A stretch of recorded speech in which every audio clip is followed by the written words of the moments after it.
সম্মানিত দর্শক এবং শ্রোতাবৃন্দ, আমি ডক্টর আবুল কাশেম মোহাম্মদ মাহবুবুল্লাহ যশোরী বাংলাদেশি সেবা পার্টির পক্ষ থেকে আপনাদের সকলকে জানাই আসসালামু আলাইকুম ওয়া রাহমাতুল্লাহ।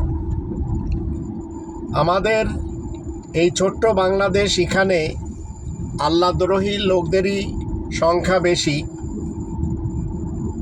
কোরআন বিদ্বেষী লোকদের সংখ্যা বেশি, কোরআনের সাথে তামাশা করার লোকদের সংখ্যা বেশি। এখানে অশ্লীল থিয়েটার, নাটক, সিনেমা, ধর্ষণ, চাঁদাবাজ এগুলো বন্ধ করার ক্ষমতা কারণ নেই, কিন্তু আল্লাহ তাআলার আইন, আল্লাহ তাআলার বিধান, রব্বানী সংবিধান বাজেয়াপ্ত করার ক্ষমতা সবারই রয়েছে। মনে রাখবেন, বাংলাদেশি সেবা পার্টি শরিয়া আইনে বিশ্বাসী।